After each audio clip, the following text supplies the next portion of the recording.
I come from an artistic family. Like, my dad was a commercial artist, so it was always sort of on my radar to do art. Like, not a thing that I sort of discovered. As far back as I can remember, as a child, I always pictured myself being an artist when I grew up. It was always just a part of kind of how I saw the world or how I identified.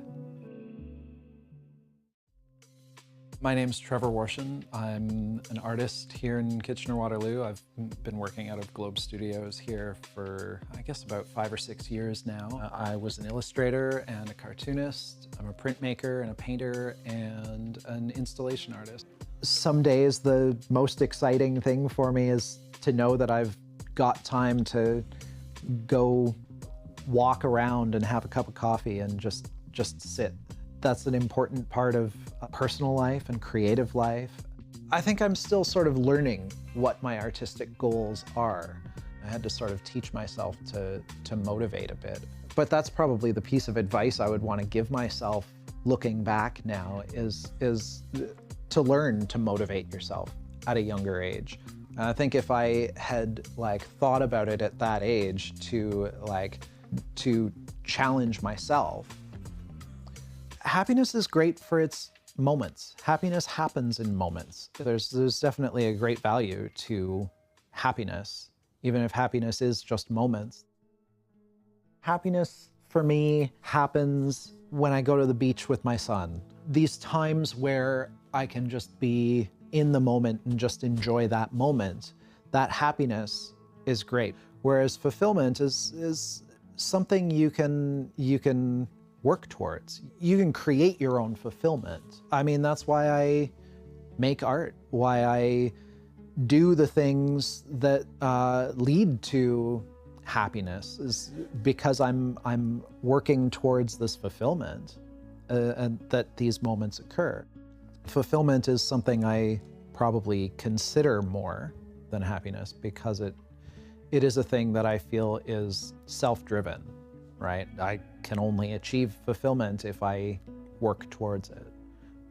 Artistic success is always like a questionable thing, right? Like, too often society views artistic success as monetization, right? How much money are you making as an artist? Are you making a living as an artist? Do you make enough that you don't have to do other things? You could be a very successful artist without actually making any money from your art.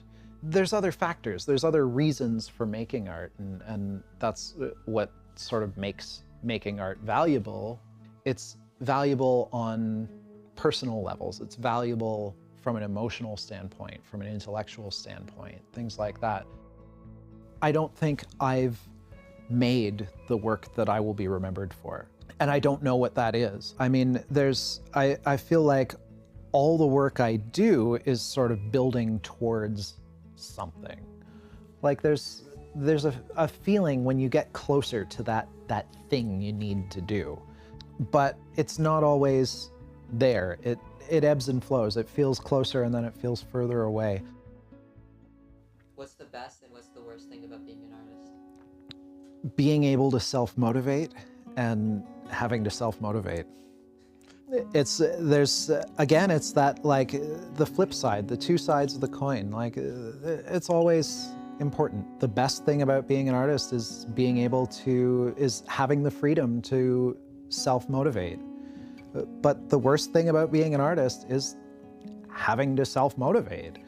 When I wake up in the morning feeling excited for the art that I'm going to make, that's definitely when I know I'm making the right kind of art. Happiness in life isn't always about being happy about the art I'm making. I love watching people look at a piece for a while and figure it out. What am I doing that's causing the change in the lights and that sort of thing? And whether they come away from it in a positive or negative way, they've invested in it and they've actually taken it in on an internal level. And that's a thing that doesn't always happen with art. I love to see people discussing my work too, and there are people debating the meaning of a piece. And that, to me, is what I want. That's my intention, or that's my contribution to the meaning of the piece, is that it means different things to different people.